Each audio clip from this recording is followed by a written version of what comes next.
চাওক আমাৰ যোনজন সভাপতি ঋষিৰাজ কুণ্ডিল নাগৰীয়া তেখেতে ৰাইজলৈ গুচি গ'ল। তেতিয়া আমাৰ নিজৰ ব্যক্তিগত মৰ্মত মই যোৱাকালি কথাটো কৈছিলোঁ।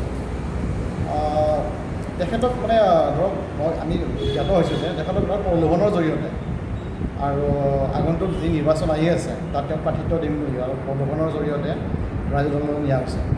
অকল তেখেতেই নহয়, আমাৰ দলৰ পৰা বহুতো নেতা, সক্ৰিয় নেতা, সক্ৰিয় কৰ্মী ৰাইজৰ দললৈ গৈছে যোৱা বিগত দিনত, বিশেষকৈ তিনিচুকীয়া জিলাৰ পৰা, শিৱসাগৰ জিলাৰ পৰা, ধুবুৰী জিলাৰ পৰা। তো এই যিখিনি আমাৰ সক্ৰিয় কৰ্মী গৈছে তেখেতসকল আমি সুধিছিলোঁ যে কিমান কি অসুবিধা পাইছে নেকি দলত কিবা। তেওঁলোকৰ মেইনলি তেওঁলোকে এটাই কথাই কৈছে যে আমি পাৰ্টীৰ পৰা ফাণ্ড পোৱা নাই, আমি নিৰ্বাচন খেলিব কাৰণে ফাণ্ড পোৱা নাই। চ' সেইটো সঁচা কথা। আমাৰ যদিও আমি ৰাষ্ট্ৰীয় দল, আমাৰ ফাইনেন্সৰ অভাৱ, অৰ্থৰ অভাৱ আমাৰ, যাৰ কাৰণে হয়তো গোটেই আমি এইবাৰ যি ইলেকশ্যন হ'ল, পঞ্চায়ত ইলেকশ্যন হ'ব আগন্তুক দিনত, তাত গোটেই অসমত আমি প্ৰাৰ্থী দিব পৰা নাই। মেইনলি সেইটো হ'ল অৰ্থৰ অভাৱ। কিন্তু এইটো নহয় যে আমি অৰ্থৰ কাৰণে ধৰক সদায় পিছ পৰি যাম। অকল চাওক, দেশখনৰ উন্নয়নৰ কাৰণে অকল টকাটোৱেই নহয়, যেতিয়া মেইন আপোনাৰ সেই দলটোৰ যিকোনো এটা ৰাজনৈতিক দলৰ তেওঁলোকৰ উদ্দেশ্যটো মহান হ'ব লাগিব, সৎ হ'ব লাগিব। আমাৰ যিখিনি আমাৰ কেণ্ডিডেট যদি জিকি আহে পঞ্চায়তৰ, আমি সেই পঞ্চায়তখিনিত সম্পূৰ্ণ আমাৰ সুস্থ ৰাজনৈতিক যোনটো বাতাবৰণ তাৰ সৃষ্টি কৰা যাব। তাত কোনো কেলেংকাৰী হ'ব নোৱাৰে, কোনো পঞ্চায়তী ৰাজত কোনো কেলেংকাৰী হ'ব নোৱাৰে, আৰু তাত কোনো নেতাৰ হস্তক্ষেপ নচলিব। তাত অকল পঞ্চায়তী ৰাজত পঞ্চায়তৰ মানুহৰে হস্তক্ষেপ চলিব, ৰাইজৰ হস্তক্ষেপ চলিব। আৰু দ্বিতীয় কথা যোনটো আমি ক'লে, কুৱেশ্যনটো কৰিলে যে আপোনাৰ যোন পৰীক্ষা বিচাৰিলে, হয়, তেখেত যোৱাৰ কাৰণে আমাৰ যথেষ্ট ক্ষতি হৈছে। আমি ভাবোঁ মনত বহুত দুখ বেদনা আছে। তেখেতে সক্ৰিয় কৰ্মী আছিল ঋষিৰাজ কুণ্ডিল ডাঙৰীয়া। তো তেখেত যোৱাত আমি মৰ্মাহত হৈছোঁ। তো আৰু মই অখিল গগৈক এটা কুৱেশ্যন কৰিব বিচাৰোঁ আপোনালোকৰ সংবাদ মাধ্যমৰ জৰিয়তে। তেখেতে আমাৰ এই আম আদমি পাৰ্টি, কংগ্ৰেছ বা জাতীয় পৰিষদ বা UDF এইখিনি দলৰে কৰ্মী টাৰ্গেট কিয় কৰিছে তেওঁ বিজেপিৰ দম আছে, তেওঁ সাহস আছে, বিজেপিৰ কৰ্মী নিয়ক, তেওঁ বিজেপিৰ এজন সক্ৰিয় কৰ্মী নিয়ক, তেওঁ সেইটো নকৰে। কাৰণ তেওঁ এইটো নকৰে কাৰণ তেওঁ বিজেপিৰ দ্বাৰা পৰিচালিত।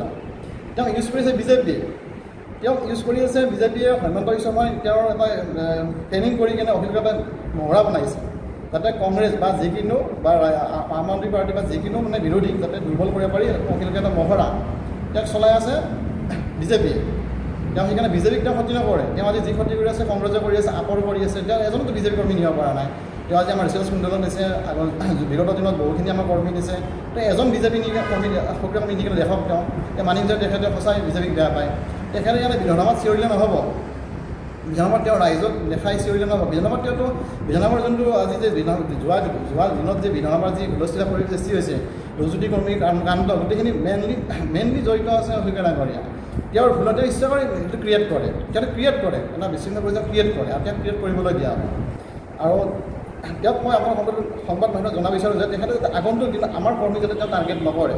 তেওঁ যে সাহস আছে, তেওঁ বিজেপি কৰ্মী নিয়ক, বিজেপি কৰ্মী তেওঁৰ দললৈ নিয়ক, দেখাওক যে মই সঁচাই অসমৰ ৰাইজৰ লগত আছোঁ, বিৰোধীৰ লগত আছোঁ। তেওঁ বিৰোধীৰ লগত নাই। আজি যোৱা দিনত যে আপোনাৰ হোটেল মানে এইটোত আপোনাৰ ৰিনুৰ ৰিচৰ্ট আছিল নেকি, তেনেকুৱা এটা বিৰোধী দলৰ এটা মিটিং হৈছিল, এখন মেল আৰম্ভ হৈছিল, য'ত মেলখন মানে মিটিংখন আপোনাৰ ভংগ হ'ল।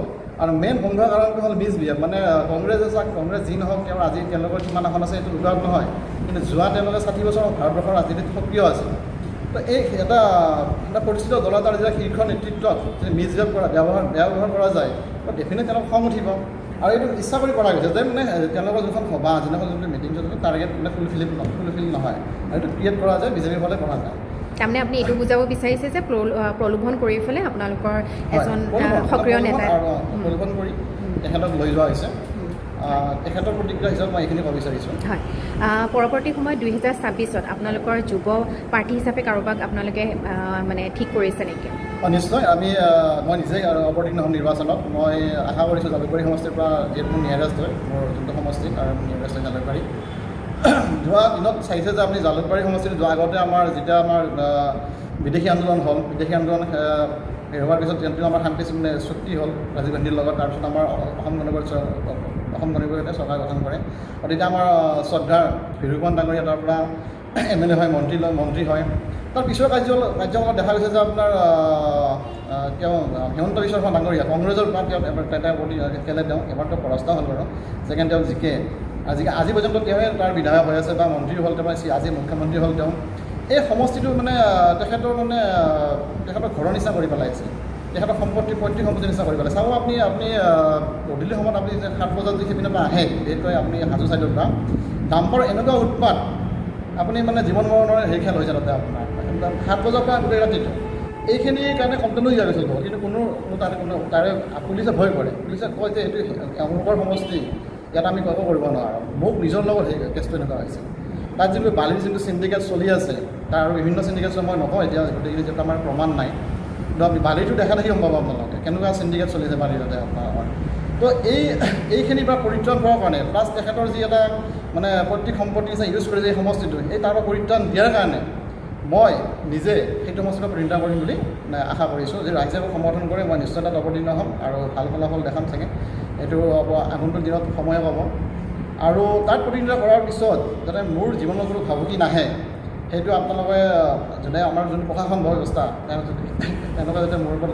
চকু দিয়ে এইটোৰ ওপৰত মই সংবাদ মাধ্যমৰ জৰিয়তে আপোনাৰ প্ৰশাসন ব্যৱস্থাৰ এটা আমি হেৰি কৰিছোঁ আৰু মোৰ সতীৰ্থ আছে গৌৰৱ কলিতা তেখেতৰ কাৰণে নলবাৰী বৰখেতি সমষ্টিৰ পৰা অৱতীৰ্ণ হোৱাৰ কথা চলি আছে আৰু মোৰ সতীৰ্থ ৰূপক দাস তেখেতে মানৱ সমষ্টিৰ পৰা অৱতীৰ্ণ হোৱাৰ কাৰণে এটা যোজা চলি আছে দুজনে আপুনি কিছু মন্তব্য ল'ব পাৰে যদি দলে সম্পূৰ্ণভাৱে সহযোগিতা কৰে দলে যদি মোৰ ওপৰত আস্থা ৰাখি এইবাৰ 2026 বৰ্ষৰ যি বিধানসভা নিৰ্বাচনৰ বাবে মোক প্ৰতিদ্বন্দ্বিতা কৰিবৰ কাৰণে সাহস দিয়ে তেনেহ'লে মই আগন্তুক বিধানসভা নিৰ্বাচনত মই বৰক্ষেত্ৰী সমষ্টিৰ পৰা প্ৰতিদ্বন্দ্বিতা কৰিম বুলি আপোনালোকৰ সংবাদ মাধ্যমৰ যোগেৰে মই অসমৰ ৰাইজক জনাব বিচাৰিছোঁ মোৰ 2026 বৰ্ষত বৰক্ষেত্ৰী সমষ্টি বাছি লোৱাৰ এটা উদ্দেশ্য হৈছে যে নাৰায়ণ ডেকা ডাঙৰীয়াই যি তাত কাৰ্যকাল চলালে সেই কাৰ্যকালৰ সময়ত তাত কোনো ধৰণৰ ৰাইজৰ একো উন্নতিকৰণ নহ'ল তেওঁৰ ব্যক্তিগত স্বাৰ্থ পূৰণ কৰিলে তেওঁ আপোনাৰ স্কুল বনালে তেওঁ ৰিজৰ্ট বনালে তেওঁ হোটেল বনালে তেওঁ ব্যক্তিগত প্ৰতিষ্ঠান কিছুমান গঢ় লৈ উঠিল আৰু এতিয়া নাৰায়ণ ডেকাৰ পিছত যে দিগন্ত বৰ্মন ভূমিতা বৰ্মনৰ পুত্ৰ যে দিগন্ত বৰ্মনে সমষ্টিৰ একো উন্নতিকৰণ কৰিব নোৱাৰিলে তাৰ পৰিপ্ৰেক্ষিতত সেইকাৰণে মই ভাবোঁ যে ৰাইজে এটা সুফল পাব বিচাৰিছে ৰাইজ অতিষ্ঠ হৈছে আৰু সেই তাৰ স্বাৰ্থতে মই যদি দলে সম্পূৰ্ণ সহযোগ কৰে মই 26ত তাৰ পৰা প্ৰতিদ্বন্দ্বিতা কৰিম ধন্যবাদ